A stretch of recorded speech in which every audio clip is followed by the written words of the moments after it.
এখন আমার কথা হচ্ছে, ইসলামী অর্থনীতির মূল ভিত্তি হচ্ছে যাকাত। যাকাত যদি ঠিকঠাক মতো দিতেন, বাংলাদেশে একটা দরিদ্র মানুষও খুঁজে পাওয়া যাইত না। এটা গাল গল্প না, এটাই বাস্তবতা, কিন্তু আমরা সেটা বাস্তবায়ন করতে পারি নাই, পারছি না।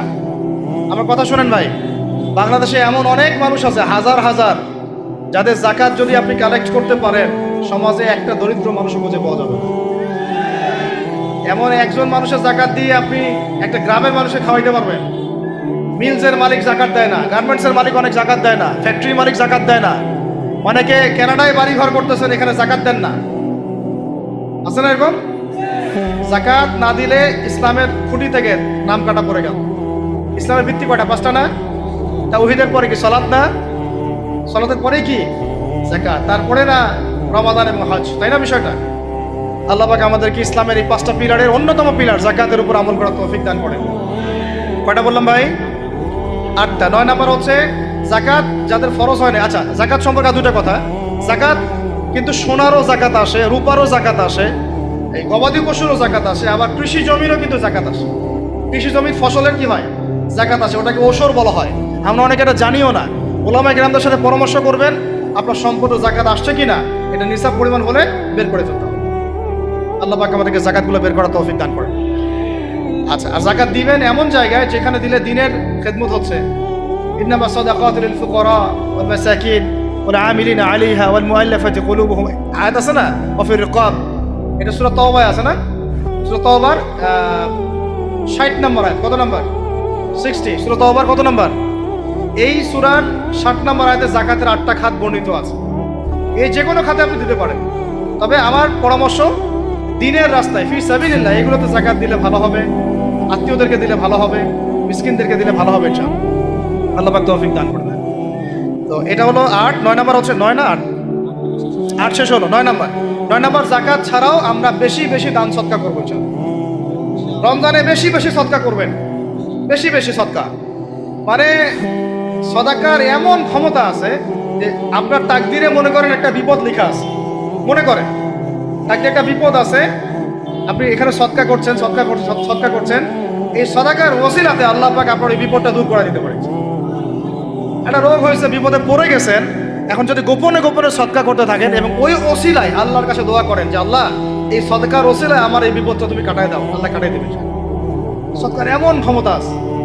তবে এটা ঢাকঢোল পিটায় না, যত পারেন গোপনে গোপনে। হ্যাঁ, প্রকাশ্যেও দেওয়া যায়, গোপনে দেওয়া উত্তম। গোপনে দেওয়া কি উত্তম, প্রকাশ্যেও দেওয়া যাবে, কোনো সমস্যা নেই। আমরা সদাকা দিব, বেশি বেশি চেষ্টা করবো আত্মীয়র হক দেওয়ার, আত্মীয়দেরকে দেওয়ার জন্য। প্রতিবেশী, আমাদের সমাজের ইয়েতিম, আমাদের সমাজের বিধবা, আমাদের সমাজের মিসকিন, ভালো ভালো জায়গায় সদকা করবেন। ঢাকা শহরে দেখা যায় অনেক সময় আমরা গাড়ি দিয়ে যাই, গাড়ির সামনে গ্লাসে নক করে টাকা যাচ্ছে, আল্লাহর ওয়াস্তে কিছু দেন। কে জানি হাদিসটা ভিক্ষুকদেরকে শিখাইছে। কোন হাদিস জানেন? যে আল্লাহর ওয়াস্তে কারো কাছে কিছু চাইলে ফিরাইতে হয় না। আল্লাহর ওয়াস্তে যদি কেউ আপনার কাছে কিছু চায়, যে আল্লাহর ওয়াস্তে ভাই আপনার কাছে আমি 10টা টাকা চাচ্ছি, থাকলে দেন, তাহলে এটা ফিরাইতে হয় না। বেচারা আল্লাহর ওয়াস্তে চাইছে, আমি ফিরাবো কেন? আল্লাহর দোহাই দিছে। প্রত্যেকটা ভিক্ষুক দেখবেন চায় আল্লাহর ওয়াস্তে দেন। সেটা নিয়ে গাঁজা খাক আর কি করে করুক, আল্লাহর ওয়াস্তেই চাচ্ছে। অনেক সময় দেখা যায় অনেক ভিক্ষুকের ফ্ল্যাট আছে ঢাকায়, কি আছে, আর আমরা ভালো থাকি, যারা দেই তারা ভালো থাকি, ওই ভিক্ষুকের ফ্ল্যাট আছে। সুবহানাল্লাহ। প্রতারণা যুক্ত, বোঝার বুদ্ধি নাই কোথায় দিলে ভালো হবে। এই জন্যে বাছাই করে করে সদকা করবেন, দিনই খাতগুলোতে বেশি সদকা করবেন। আল্লাহ পাক তৌফিক দেন। আর সবচেয়ে ভালো হয়, আমার পরামর্শ, সবচেয়ে ভালো হচ্ছে আত্মীয়দেরকে দিবেন।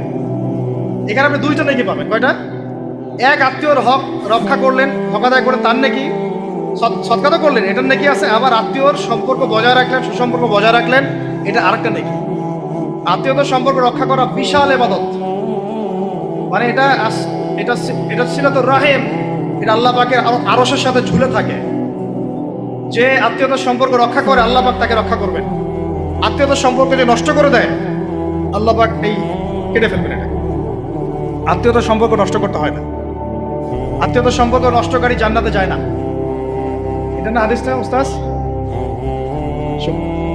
লা ইয়াদখুলুল জান্নাতা কাতিউর রহমি, মানে আত্মীয়তার সম্পর্ক, রক্তের সম্পর্ক যারা কতে মানে কেটে ফেলে, তারা জান্নাতে যাবে না। তো প্রিয় ভাইরা, আমরা আত্মীয়তার সম্পর্ক রক্ষা করবো ইনশাআল্লাহ। আর আত্মীয়দের মধ্যে সবাই একরকম হয় না, এক এক মানুষ এক এক বুঝের।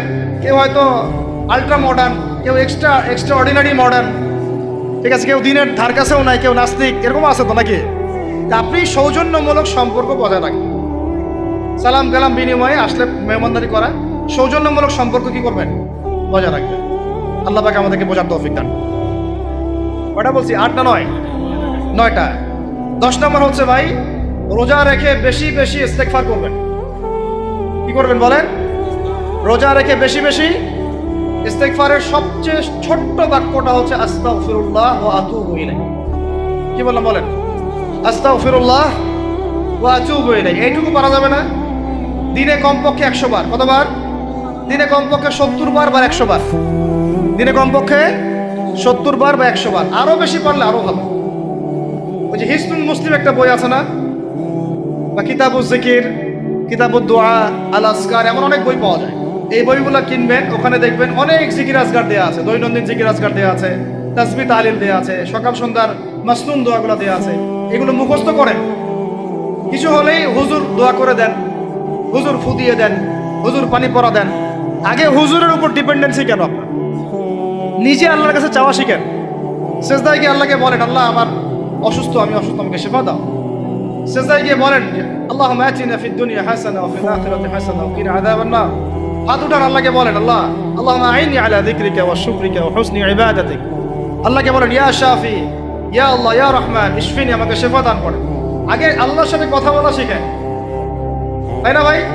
তারপরে দোয়া নিবেন, পানি পড়াও নিতে পারেন, ঝাড়ফুঁক নিতে পারেন, সেটা আছে বৈধতা অবশ্যই, এটাও ঠিক আছে।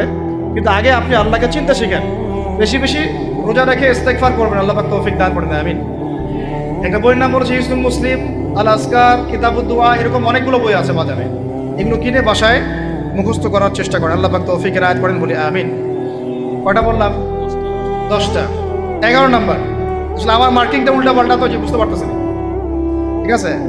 11 নম্বর হচ্ছে, শোনেন, 11 নম্বর হচ্ছে, দেখেন, কোরআন খুলবেন, দেখবেন প্রথমে রোজার প্রসঙ্গ যেখানে আসছে, কুতিবা আলাইকুমুস সিয়াম, সেখানে আগে আসছে সিয়ামের কথা, তারপরে আসছে শাহরুর রমাদান আল্লাযী উনজিলা ফীহিল কোরআন, কোরআনের কথা, তারপরে আবার আসছে ওয়াইদা সাআলাকা ইবাদি আন্নী ফাইন্নী করিব, দোয়া করার কথা। সুবহানাল্লাহ। কিসের কথা? প্রথমে আসছে রোজা রাখার কথা, তারপরে কোরআনের কথা, তারপরে আল্লাহর কাছে কি করার কথা? দোয়া করার কথা।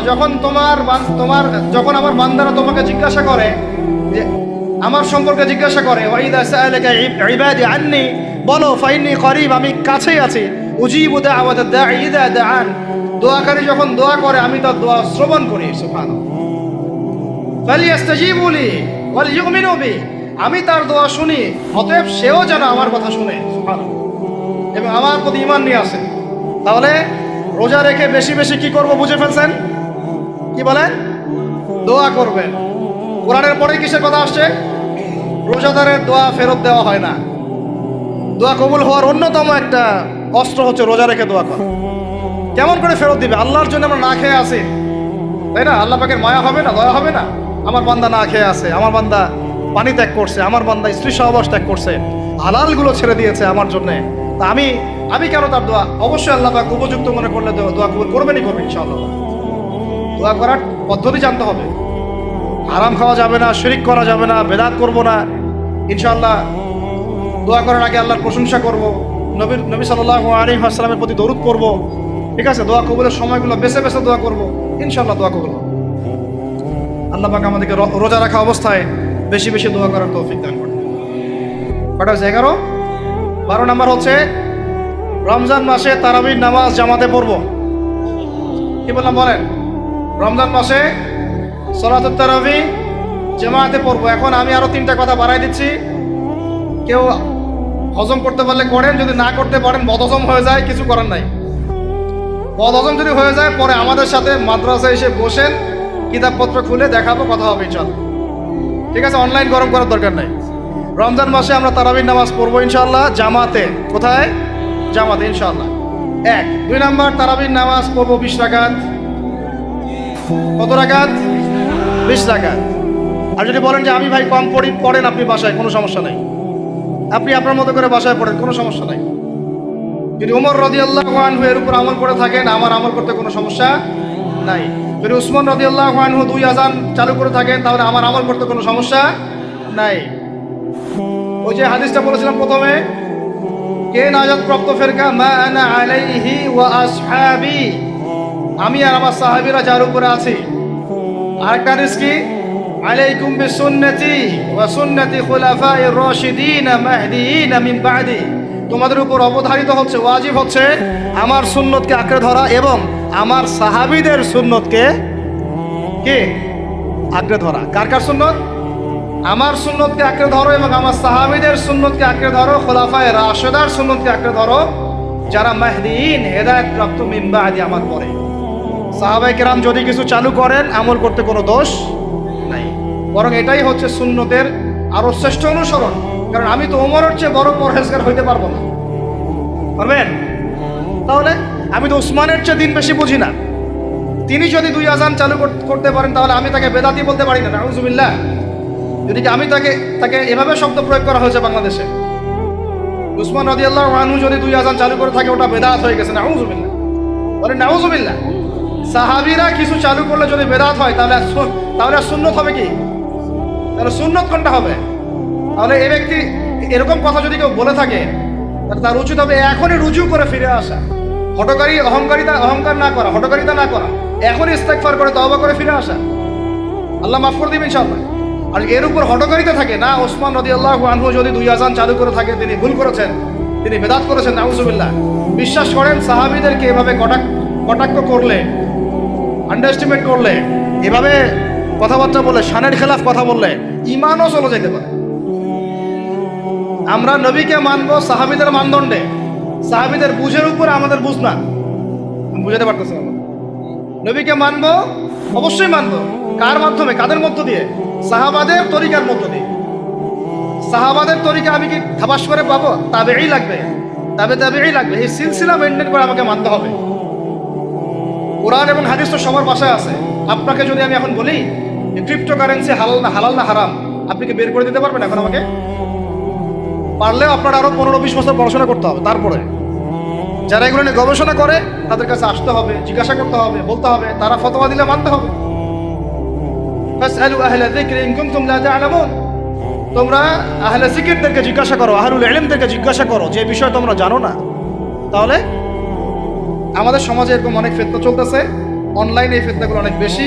আর ইয়াং ছেলেপেলেরা এখন দিন শেখে অনলাইন থেকে, এরা দিন মাদ্রাসায় এসে শিখতেছেন। স্পেশালি যারা জেনারেল লাইন থেকে আসছেন, তাদের সমস্যা আরও বেশি এবং তারা অনেকে বিভ্রান্ত হয়ে যাচ্ছেন। তাই আমি রিকোয়েস্ট করবো, কথা অন্যদিকে নিয়েন না। আমি আপনার দুশ্মন না, আমি আপনার বন্ধু, শুভাকাঙ্ক্ষী। আপনাদেরকে ওলামায়ে কেরামদের সোহবতে আয়েশা দিন শিখতে হবে, অ্যাপস থেকে দিন শিখবেন না। অ্যাপস থেকে একবারে হাদিসের রেফারেন্স পাইছি, বাস কাম সারা। জি না, ওই হাদিস তাহকিক করার ব্যাপার আছে, উসুলের ব্যাপার আছে, আসমাউর রিজালের ব্যাপার আছে, তাহলিলের ব্যাপার আছে, অনেক বিষয় আছে। একটা মাসালা ইসলামবাদ করতে হলে অনেকগুলো বিষয় একসাথে লাগে। আর অনলাইনে শায়েখ হওয়ার জন্য কিছু লাগে না, খালি পটর করতে পারলেই হয়।